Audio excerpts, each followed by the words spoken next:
Olá, é uma honra para mim estar aqui participando da jornada em Pedagogia Sistêmica Decotei Vitale. E uma grande felicidade ter você aqui comigo agora e nos próximos minutos. Nós vamos conversar sobre algo bem importante, sobre o sistema escolar, e acredito que vocês terão aí a oportunidade de refletir sobre várias oportunidades de trabalho.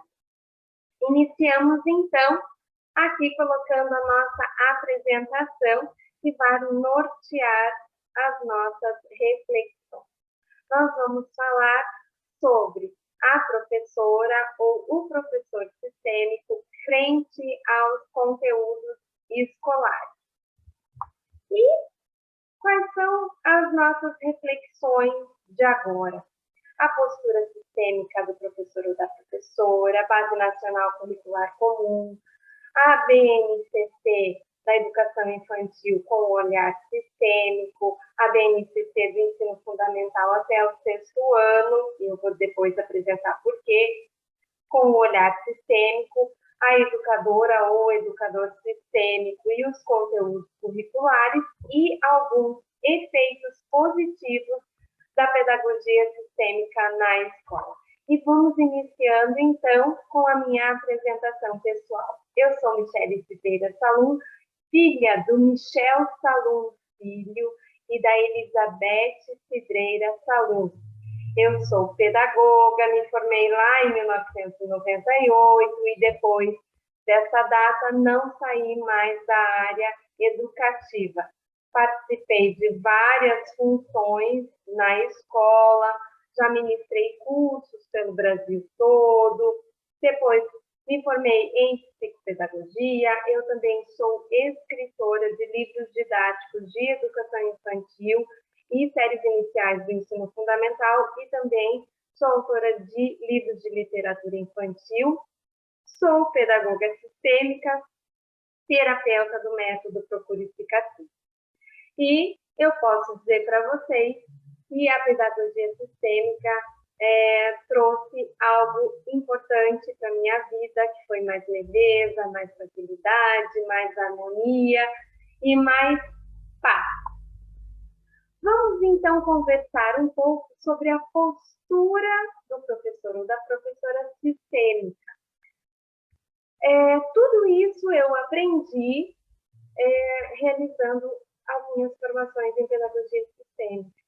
E tudo isso foi somado a tudo que eu já conhecia sobre desenvolvimento infantil, sobre as áreas intelectuais, sensoriais, emocionais da criança. E esse olhar, ele veio acrescentar algo naquilo que eu já desempenhava na sala de aula ou no meu trabalho em outras funções educativas. É importante que a gente perceba que a pedagogia sistêmica, ela não vem tirar nada.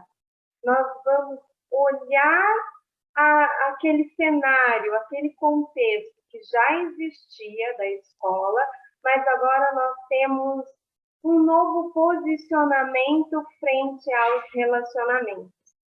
A gente faz uma analogia com uma lente, mas não penso que uma lente é a melhor alternativa para fazer essa analogia, porque uma lente a gente pode tirar. E quando nós entendemos as questões sistêmicas na nossa vida e na sala de aula, não tem como tirar essa lente. Posso fazer uma outra analogia aqui. Imagine que você viu uma abelha. E aqui é uma analogia. Então, vamos se colocar nessa situação. Eu vi uma abelha e eu encaro essa abelha como perigosa. Ela pode me machucar. Eu vou ficar sempre atenta para ver para onde que ela vai voar, porque ela pode me ferroar. E o olhar sistêmico vai ver essa abelha em todo o seu contexto. Vai olhar para a abelha, sabendo que a abelha tem o lugar dela, eu tenho o meu lugar nesse sistema planetário. Vai ver a força da abelha. O olhar sistêmico vai nos direcionar para o entendimento de que ela está realizando o seu destino. E nós também. Que ela está servindo a vida. E nós também. Cada um está no seu lugar, desempenhando o seu papel, e está tudo bem. Então, o meu olhar, que primeiramente era de apreensão, agora ele se torna global. Eu consigo entender esse fato. Abelha num contexto maior. E aí, isso me traz paz, me traz aceitação, entendimento e apaziguamento no coração. E a minha relação, logicamente, com a abelha se amplia e fica melhor. Porque se antes eu tinha só medo da abelha, agora eu consigo entendê-la como um ser que tem um lugar no planeta e que está servindo a vida assim como eu. É mais ou menos isso que a pedagogia sistêmica faz conosco quando nós olhamos para a nossa vida e também para os nossos alunos, para a relação que nós temos na educação.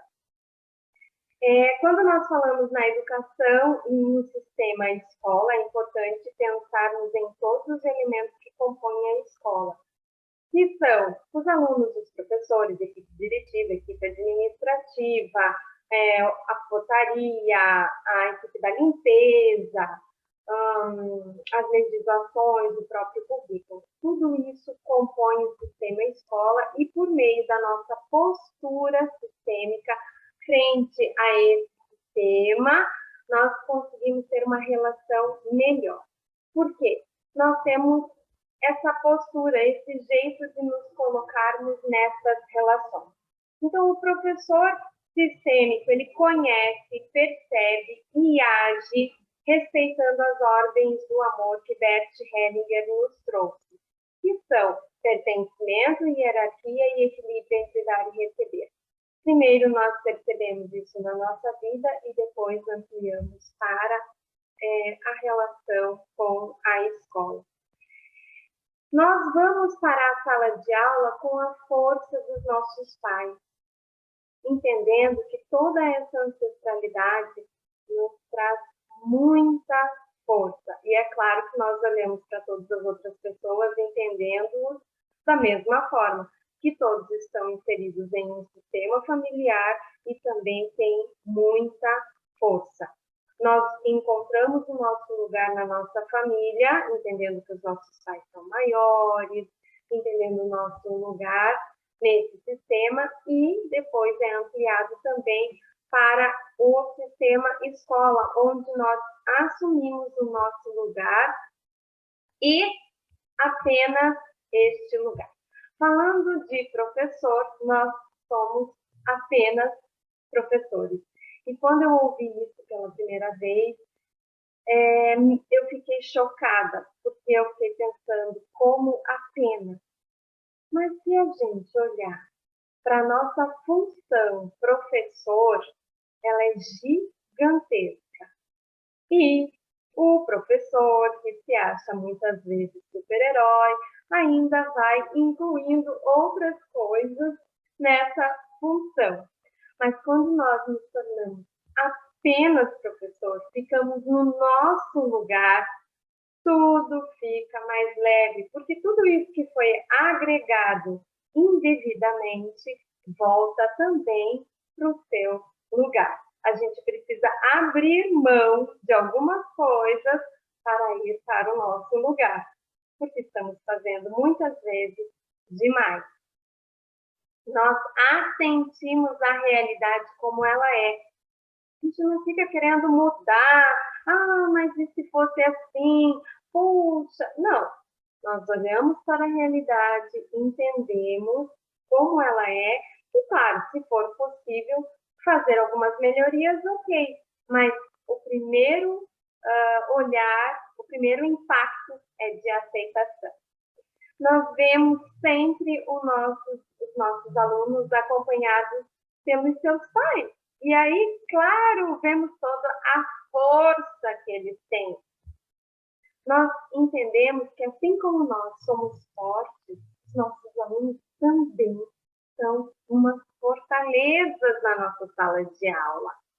Nós não julgamos, não temos pena nem do aluno, nem da sua família, nem do seu contexto, porque está tudo certo. Nós precisamos assentir essa realidade. Quando a gente tem pena, a gente está tirando a força do nosso aluno, ou pena da família, pena do contexto.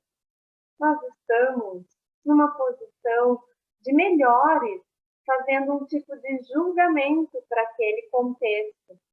Ninguém é melhor que ninguém. Nesse contexto de escola, principalmente na sala de aula, nós somos todos iguais. O professor na sala de aula é igual aos seus alunos. Contudo, ele é aquele que aponta os caminhos, que guia, que conduz o processo, mas ele é igual aos seus alunos. E aí já é um movimento de ir para o seu lugar. Porque se o professor quer dizer como o aluno deve realizar a sua vida, como ele deve conduzir as suas ações, ele está, muitas vezes, se colocando no papel dos pais e dos alunos, saindo do lugar de apenas professor. Lembrar que na sala de aula nós somos apenas professor. Ah, mas eu dou aula para o meu filho. Ainda assim, naquele momento, você é apenas professor. Lá na sua casa, em outro contexto, você será mãe dele. Você estará nesse papel de mãe, neste lugar de mãe. Mas na sala de aula, você é apenas a professora. E nós vamos, então, falar sobre a criança e a Base Nacional Curricular Comum, mas vamos fazer um recorte aqui, entendendo a criança de acordo com o Estatuto da Criança e do Adolescente, dizendo que a criança é toda pessoa até 12 anos de idade incompleta. Então, nós vamos considerar criança nesse contexto. E criança aqui é desde os pequenininhos lá da escola, do berçário, até 11 anos, 11 meses e 30 ou 31 dias, dependendo do dia que ele faz aniversário. Tá? Por isso que fiz um recorte até o sexto ano apenas. Então, o que é a Base Nacional Curricular Comum? Ela faz parte de todas as escolas, porque neste momento é o documento normativo que define o conjunto das aprendizagens que são essenciais que todos os alunos aqui no Brasil devem desenvolver na educação básica. Então, a base hoje é o nosso norte educativo dentro da escola. E eu vou trazer aqui algumas situações, primeiramente, da educação infantil, onde nós temos os direitos de aprendizagem na educação infantil pautados em conviver, brincar, participar, explorar, expressar, conhecer-se, e temos os campos de experiência, que quem trabalha na educação infantil sabe muito bem disso que eu estou falando agora, que são eu e o outro e o nós, corpo, gestos e movimentos, traços, sons, cores e formas, escuta, fala, pensamento, imaginação, espaços, tempos, quantidades, relações e transformação. Eu vou pegar alguns temas da educação infantil que atualmente nós trabalhamos com as crianças para trazer o olhar sistêmico para a educação infantil. Então, pouquíssimas situações, sugestões muito simples e poucas, só para a gente ter uma ideia de possibilidades de trabalhar essa força das ordens do amor na sala de aula com os pequenos, tá? Então, trabalhar nomes. Nós podemos, então, envolver os temas. Quem escolheu o nome da criança? O nome é parecido com o dos pais ou de outro familiar? Aqui, às vezes, os nomes das crianças são a junção, né, do nome do pai e da mãe, ou é uma homenagem a algum ancestral.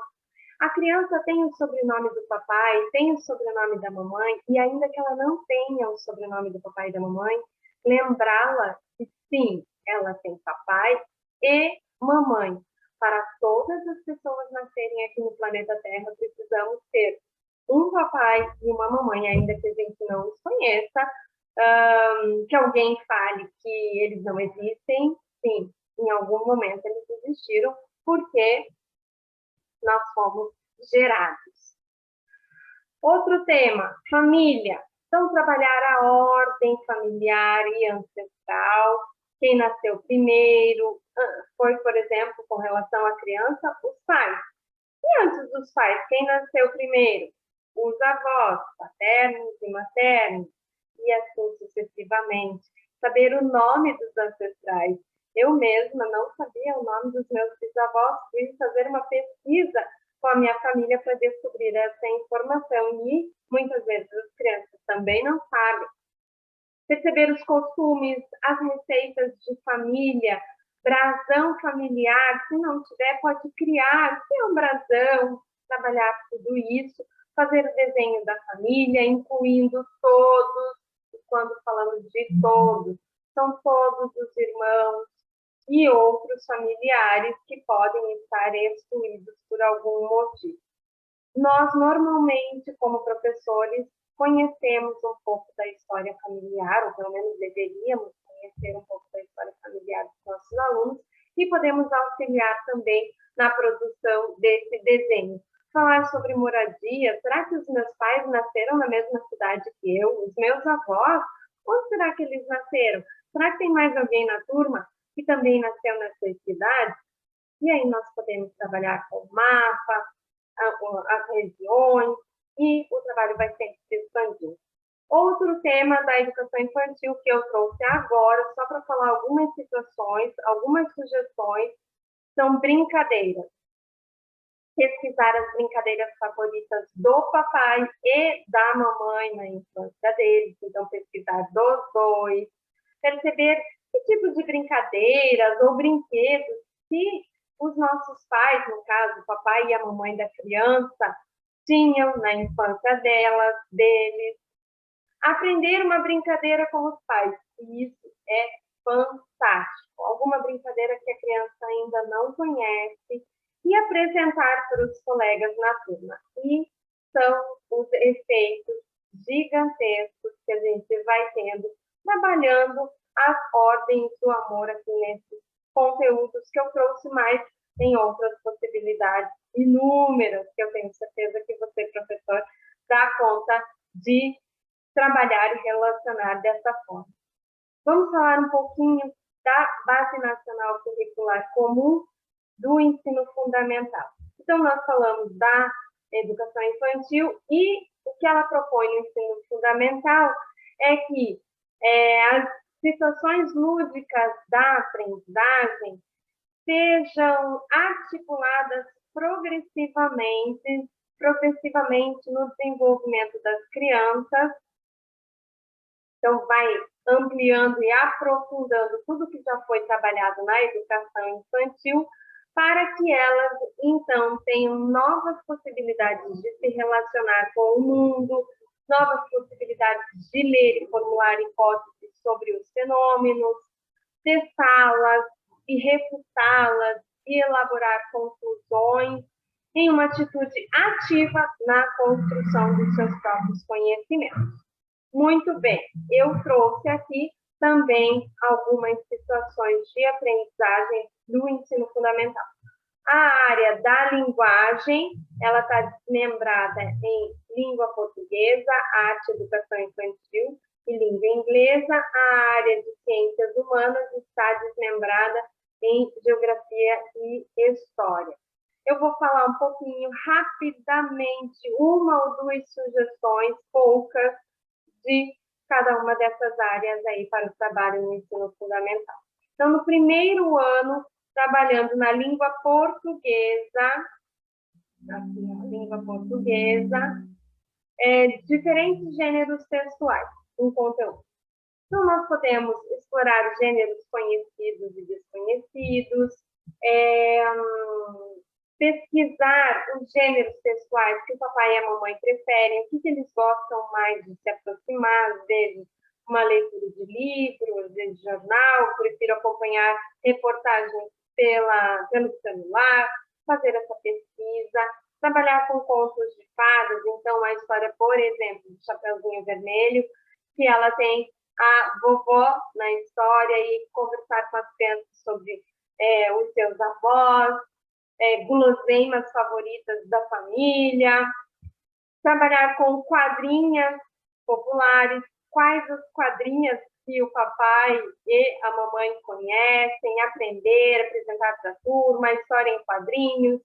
Por exemplo, a vida da Magali, ela tem uma irmã mais nova, e conversar com a turma, quem tem irmãos, quantos irmãos, quais são mais novos, quais são mais velhos. Também uma outra possibilidade de gênero é trabalhar com recado e bilhete para a família, e cartão postal é algo que, na atualidade, pouquíssimo se vê, mas antigamente nós víamos muito, as famílias às vezes se comunicavam por meio de cartão postal, e é uma oportunidade das crianças conhecerem esse gênero textual e também conhecerem mais sobre a sua família, sobre a cidade, sobre os locais, e elas podem trazer os cartões para a sala de aula.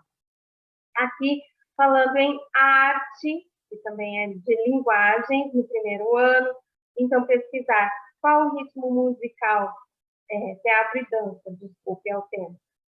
Pesquisar qual o ritmo musical preferido dos familiares, os familiares é papai, é mamãe, avó, e apresentar uma dança, pode ser os passinhos que aprendeu ou com o papai, ou com a mamãe, ou com o vovô, ou com a vovó, e ensinar para a turma.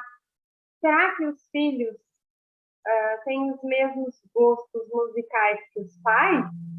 Qual é o gosto musical que a minha família tem?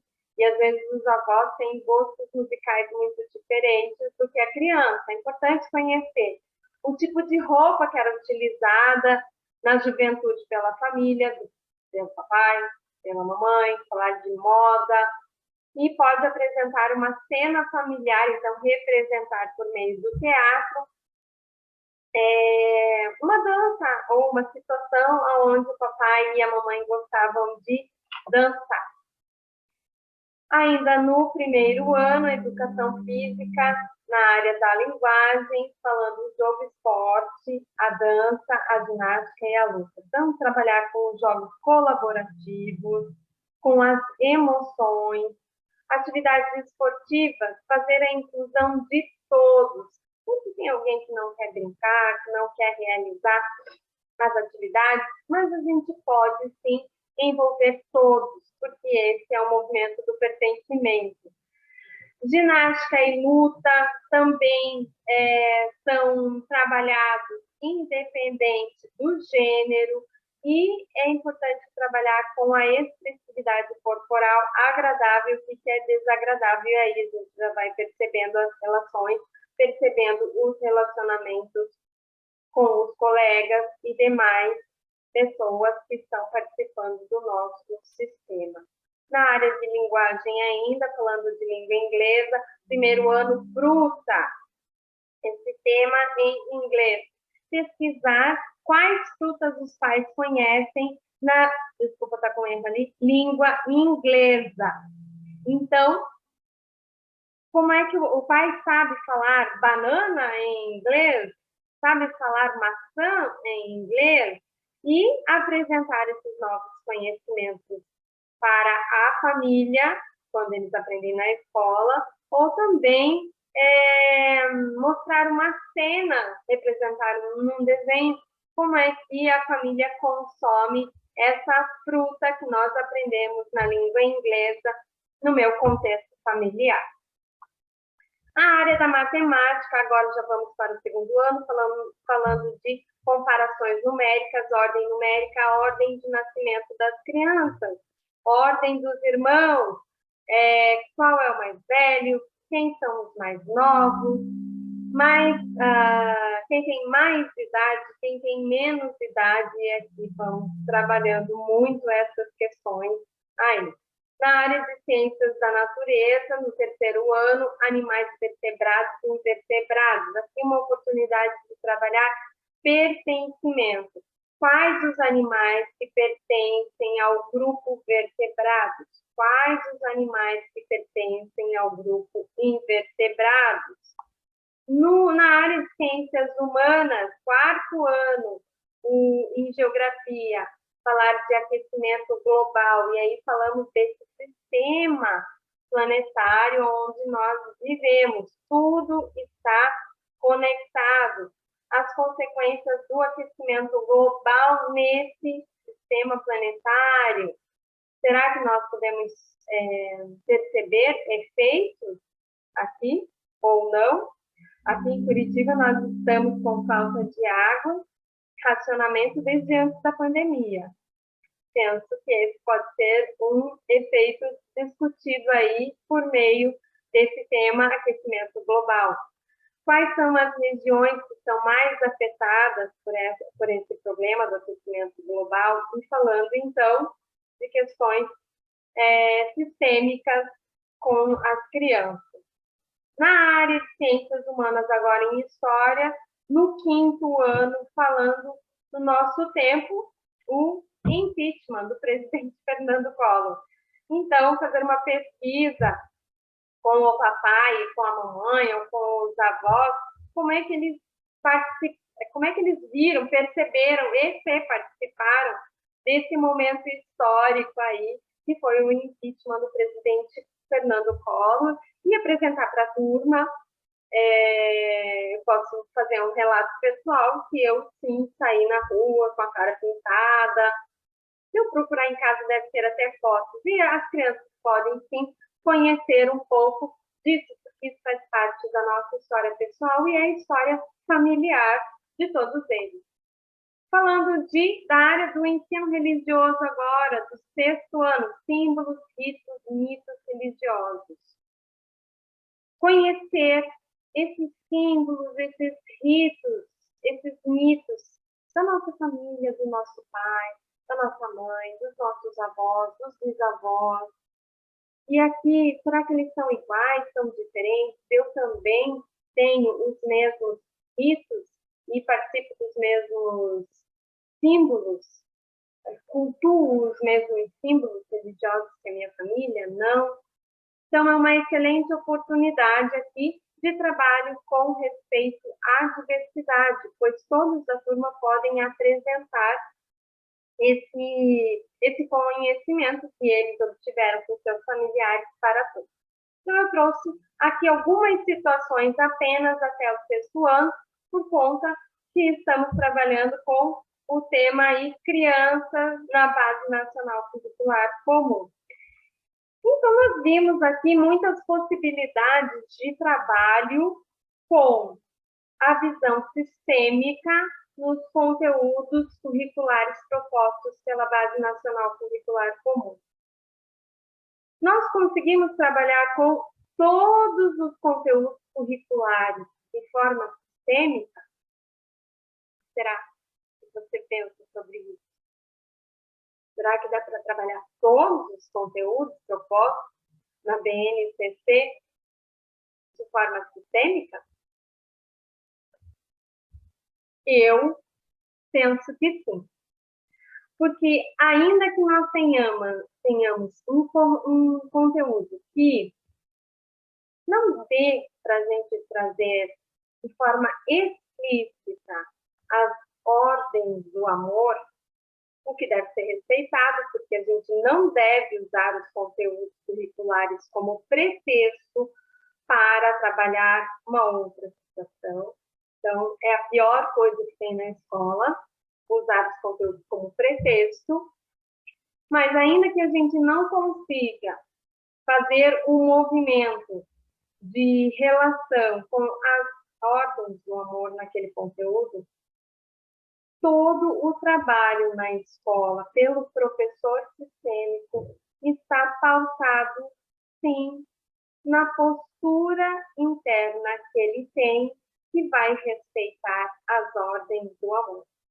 Então, toda relação que o professor ou que a professora tiver com o aluno, com a família, com os próprios conteúdos curriculares, estará pautado nas questões sistêmicas. Então, sim, sempre os conteúdos estarão permeados pelas ordens do amor.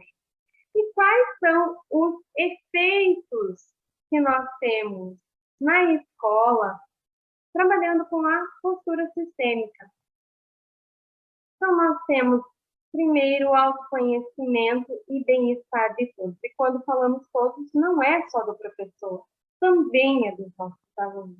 E nós não vamos ter julgamento, nós não temos expectativas, não vamos ter pena, vamos respeitar o sistema, a sentir a realidade como ela é, estar no nosso lugar de apenas pessoa, nós teremos melhorias nas relações, teremos os conflitos diminuídos, e claro que tudo isso favorece o processo de ensino e aprendizagem. Teremos uma maior participação das famílias no contexto escolar, algo que tanto a gente demanda. Promoções da saúde física e mental de todos os envolvidos, do professor ou da professora e também dos alunos. E é claro que tudo isso traz muita leveza e força para o nosso trabalho na escola e também na nossa vida. Porque tudo isso é aplicado em todos os contextos, em todos os sistemas por onde nós passamos. Essa postura de um novo relacionamento, respeitando as ordens do amor, estará em todas as nossas conexões. E eu gostaria de saber um pouco mais de você. Se você quiser me contar alguma outra sugestão de trabalho na escola, com os conteúdos apresentados aqui na Base Nacional Curricular Comum, você pode me contar aqui, encontrando no Instagram, no Facebook Michele Salum, e nós podemos, então, conversar bastante e trocar e conhecer, e crescer, cada vez ampliar mais o nosso olhar sobre a Base Nacional Curricular Comum na escola, sob esse olhar da pedagogia sistêmica. Eu quero agradecer vocês por terem ficado aqui comigo todo esse tempo. Se vocês têm alguma sugestão, por favor, entre em contato comigo. Eu vou ficar felicíssima em receber o seu contato. E espero que, de alguma forma, esse conteúdo tenha incluído algo, trazido um pouquinho mais de amor, de leveza, de paz para o seu trabalho educativo na escola. Gratidão, e eu desejo para você muita paz, muita leveza, muita harmonia na sua vida e também no seu trabalho na escola. Nos vemos, até!